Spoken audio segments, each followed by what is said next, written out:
Sir Narendra Modi resign করে কালকে মমতা ব্যানার্জিকে প্রাইম মিনিস্টার করে দিন। স্যার নরেন্দ্র মোদী রিজাইন করে কালকে মমতা ব্যানার্জিকে প্রাইম মিনিস্টার করে দিন। এত চাটছে। 2013 থেকে 2023 সালের মধ্যেই আমরা 1,72,00,000 মানুষকে দারিদ্র সীমার নিচে নিয়ে এসেছি। দারিদ্র সীমার নিচে নিয়ে এসেছি, এই ওপরে নিয়ে এসেছি। যেটা দারিদ্র সীমার নিচে ছিল ওপরে নিয়ে এসেছি। প্লিজ এটা ব্যঙ্গ করে কেউ মিথ্যে ডিস্টর্ব করবেন না। আমি আগেরটা উইথড্র করছি অফিসিয়ালি, আর যদি কেউ করেন আমি কিন্তু আইনত অ্যাকশন নেব। ভাই আমরা কিন্তু ব্যঙ্গ করে মিথ্যেভাবে এটাকে ডিস্ট্রিবিউট করিনি, মাননীয়া যেটা বলেছেন সেটাকেই সরাসরি দিয়ে দিয়েছি। সুতরাং আশা করি আমাদের ওপর আপাতত কোনো অ্যাকশন নেওয়া হবে না। চালাকি বুঝিয়ে দেবো।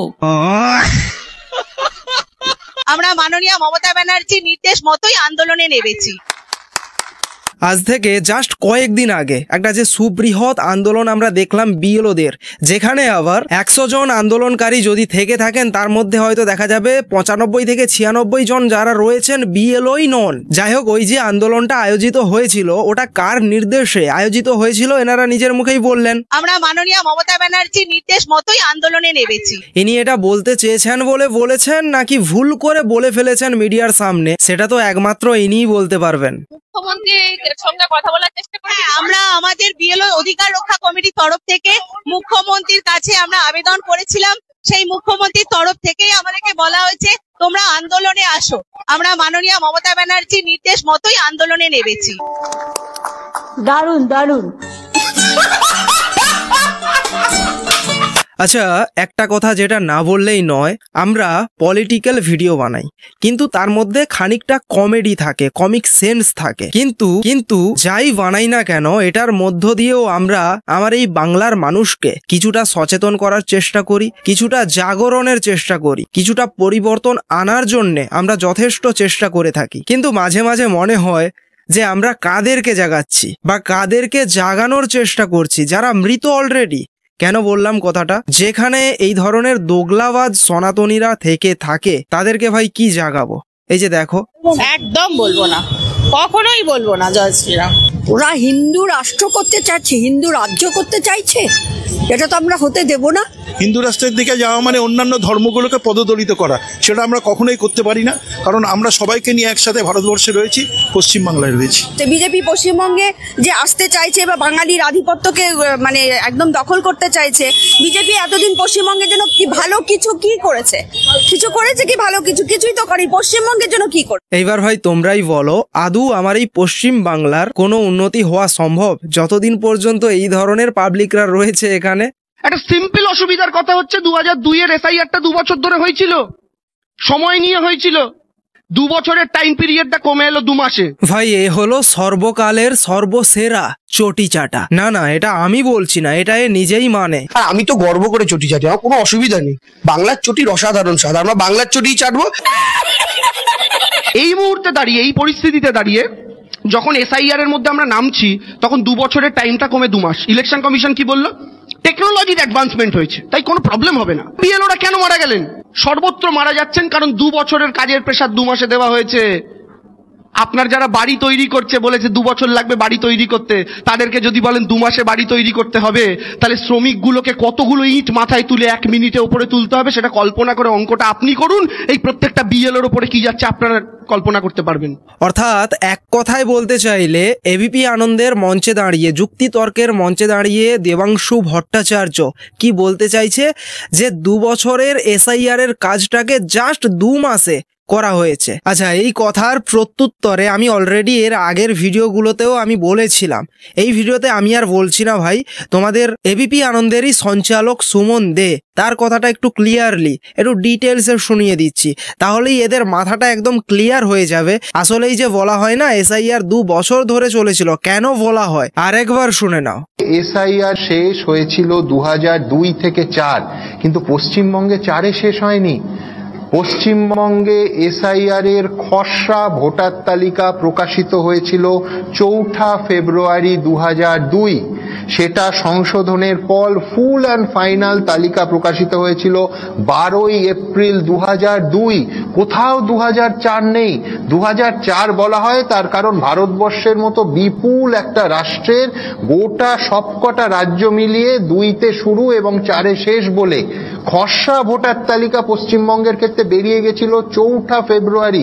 কোনো ইফস অ্যান্ড বাটস নেই। অর্থাৎ যারা এই ভুল তথ্য ফিট করছেন দয়া করে তথ্যের খাতিরে তাদের সংশোধন করে নেওয়া দরকার। তাহলে এইবার এই চাটাংশুকে কি বলা চলে? চটি চেটে চেটে মাথাটাও পুরো গেছে। মিথ্যেবাদী ছোট লোক একখানা। বিজেপি এনআরসি করেছিল আসামে, সরকার ওদের। বিজেপি প্রথম এসআইআর করেছে বিহারে, সরকার ওদের। পশ্চিমবঙ্গে কিন্তু সরকারটা বাবু তোমাদের নয়। ফলে যে খেলা তোমরা ওখানে খেলেছো সেই খেলা যদি ভাবো বাংলাতে খেলবে তাহলে কিন্তু খুব ভুল করছো। কারণ তোমাদের স্যুট পরা, বুট পরা, হাতে গ্লাভস পরা, টি শার্ট পরা 11 জন প্লেয়ারের মাঝখানে আমাদের কিন্তু একটা 5 ফুট 2 ইঞ্চির হাওয়াই চপ্পল পরা মহিলা রেডি আছে। তোমাদের 11 জনের বিরুদ্ধে সেই মহিলা একাই লড়তে পারবে। হ্যাঁ, সে আর বলতে। আমার এই ওয়েস্ট বেঙ্গলে মোটামুটি 96% এসআইআর কমপ্লিট হয়ে গেছে। আর ঠিক এরপর কি দেখা যাচ্ছে যে আমার এই ওয়েস্ট বেঙ্গলে 2208টি বুথে গত 23 বছরে কোনো মানুষই নাকি মারা যায়নি। জাস্ট ভাবো, গত 23 বছরে 2208টি বুথ, একটা আদ্রা বুথ নয়, 2208টি বুথে একটাও মানুষ মারা যায়নি। এটা ছিল জাস্ট 2-1 দিন আগের নিউজ।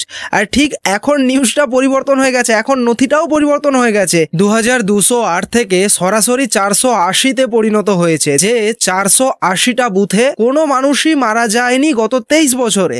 ছিল 2208, নির্বাচন কমিশন রিপোর্ট চাইতেই কমে হয়ে গেল 480। পাল্টে গেল সংখ্যা। এক বিতর্কের পর তৈরি হলো আরেক বিতর্ক। সোমবার নির্বাচন কমিশনের পরিসংখ্যান বলছিল রাজ্যের 2208টি পোলিং স্টেশনে কোনো ভোটারের মৃত্যু হয়নি।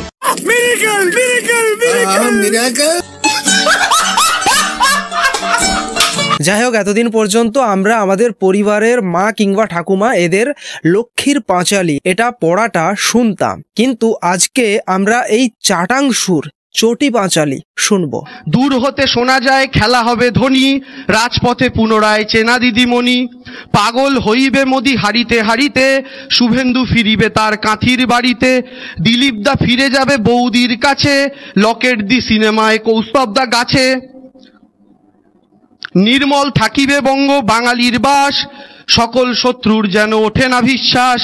হাওয়াই চটির হাওয়া তুলিছে তুফান, জোট বাঁধো এসো গাহি তার জয়গান। আচ্ছা, চাটাংশুর চটি পাঁচালী যখন শুনলাম, তাহলে আজকের দিনে দাঁড়িয়ে তৃণমূল কংগ্রেসের যে উন্নয়নের পাঁচালী সেটাও আবার গাওয়া হয়েছে। কে গেয়েছেন? ইমন চক্রবর্তী। আমরা সকলেই তাকে চিনি, অবশ্যই একজন খুব ভালো সিঙ্গার। যাই হোক, তিনি তৃণমূলের উন্নয়ন পাঁচালী গিয়েছেন, সেটাও ভাই সবাই মিলে একটু শোনো মন দিয়ে।